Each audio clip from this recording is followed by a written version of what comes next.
ये स्टोरी है Jeffrey Epstein की, एक फाइनेंसर जिसका नाम ह्यूमन ट्रैफिकिंग, इलीट कनेक्शंस और एक कंट्रोवर्शियल आइलैंड के साथ जुड़ा हुआ है। आज हम समझेंगे एप्स्टीन कौन था, उसने क्या किया, उसकी डेथ के अराउंड क्या कंट्रोवर्सीज हैं और क्यों आज भी उसके केस की फाइल्स हेडलाइंस में रहती हैं। जेफरी एप्स्टीन एक न्यूयॉर्क बेस्ड फाइनेंसर था जिसने 1980s और 90s में अल्ट्रा वेल्थी सर्कल्स में अपनी एक पहचान बनाई। उसके कनेक्शंस पॉलिटिशियंस, बिजनेस टाइकून्स और सेलिब्रिटीज से थे जिन्होंने उसको एक पावरफुल नेटवर्क दिया।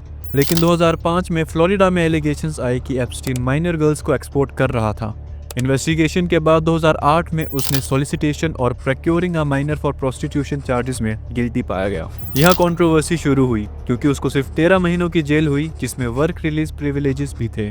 लोगों ने इस पे सवाल उठाए और बोला कि एप्स्टीन ने अपना इन्फ्लुएंस यूज किया और अपना जेल टाइम कम करवाया है।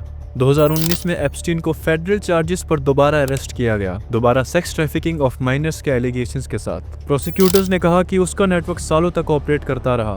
इस बार केस नेशनल हेडलाइंस बन गया क्योंकि सवाल था कैसे एक कन्विक्टेड ऑफेंडर इतने सालों तक पावरफुल सर्कल में शामिल रहा और उसे कोई बड़ी सजा भी नहीं मिली। कोर्ट डॉक्यूमेंट्स और टेस्टिमोनीज ने दिखाया कि अलेज्ड अब्यूजेस का स्केल पिछले सोचे गए केस से ज्यादा बड़ा हो सकता था। ट्रायल शुरू होने से पहले ही केस एक अनप्रेडिक्टेड टर्न ले लेता है। अगस्त 2019, एप्स्टीन न्यूयॉर्क की फेडरल जेल में डेड पाया गया। ऑफिशियल के मुताबिक ये एक सुसाइड बाय हैंगिंग थी, लेकिन मल्टीपल इरेगुलरिटीज ने कंट्रोवर्सी को और फ्यूल किया, जैसे जेल के कैमरास का खराब होना और गार्ड्स का ड्यूटी पर सो जाना। इन इनकंसिस्टेंसीज की वजह से पब्लिक स्पेक्टिसिज्म बढ़ा।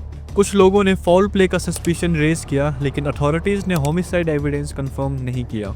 ये अनसर्टिनिटी ही केस को मिस्ट्री स्टेटस देती है। एप्स्टीन की एसोसिएट गिस्लेन मैक्सवेल को 2021 में सेक्स ट्रैफिकिंग कंस्पिरेसीज के चार्जेस में कन्विक्टेड किया गया और 20 साल की सजा मिली। कोर्ट प्रोसीडिंग्स और अनसील्ड डॉक्यूमेंट्स ने एप्स्टीन के कई सोशल साइकिल के कई पॉपुलर फेसेस पर और स्पॉटलाइट्स डाली, लेकिन डॉक्यूमेंट्स का मेंशन किसी को क्रिमिनल प्रूफ नहीं करता, ये सिर्फ लीगल रिकॉर्ड्स का पार्ट है। इस डिस्टिंक्शन को समझाना इंपॉर्टेंट है। एलिगेशंस और कन्विक्शंस अलग चीजें होती हैं, पर सबसे कंट्रोवर्शियल हिस्सा एप्स्टीन का private island little Saint James, जो यूएस वर्जिन आइलैंड्स में लोकेटेड था। कोर्ट टेस्टिमोनीज और विक्टिम लॉसूट्स ने एलिगेशंस लगाए कि यहां अंडर एज्ड गर्ल्स को लाया गया था, जहां एक्सप्लॉयटेशन और अब्यूज के क्लेम्स किए गए। ये एलिगेशंस मल्टीपल सिविल केसेस का पार्ट बने, लेकिन हर क्लेम कोर्ट में क्रिमिनल कन्विक्शंस तक नहीं पहुंचता। यहां से एप्स्टीन फाइल्स का डिस्कशन और इंटेंस हो गया। फाइल्स में क्या है? ये एक सिंगल सीक्रेट लिस्ट नहीं, बल्कि सालों के लीगल रिकॉर्ड्स का कलेक्शन है। फ्लाइट लॉग्स, जिसमें एप्स्टीन के प्राइवेट जेट के पैसेंजर्स रिकॉर्ड हैं। डेपोजिशंस, ओथ के अंदर दिए गए स्टेटमेंट्स। कोर्ट डॉक्यूमेंट्स, जो लॉसूट्स का पार्ट हैं। और फेमस लोग जो इस सब में एप्स्टीन के साथ थे पर अभी तक कन्विक्ट नहीं हुए। इन रिकॉर्ड्स में कुछ हाई प्रोफाइल नेम्स भी आए, जैसे former US president bill Clinton, Prince Andrew और बिजनेसमैन डोनाल्ड ट्रंप। लेकिन लीगल एक्सपर्ट्स क्लियर कहते हैं किसी डॉक्यूमेंट में नाम अपीयर होना क्राइम प्रूफ नहीं करता। लेकिन लोग और क्रिटिक्स कहते हैं कि फाइल को बिना सेंसरशिप के रिलीज किया जाए ताकि लोगों को सच पता चल सके कि कौन कौन किस किस चीज में शामिल था।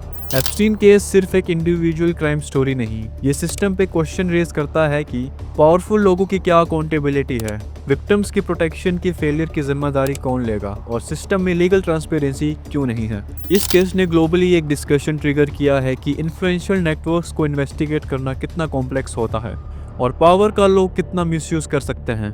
जेफरी एप्स्टीन की स्टोरी एक रिमाइंडर है कि लॉ, पावर और अकाउंटेबिलिटी को बैलेंस करना कितना जरूरी है। फैक्ट्स क्लियर हैं, कंट्रोवर्सीज भी हैं और अनआंसर्ड क्वेश्चंस ने पब्लिक को दुविधा में डाल दिया है। आपका क्या मानना है? कमेंट सेक्शन में अपना ओपिनियन जरूर लिखो। और अगर जानना चाहते हो कि कैसे पाकिस्तान फिर से गाजा के फॉल का कारण बन रहा है तो ये वीडियो जरूर देखना। जय हिंद।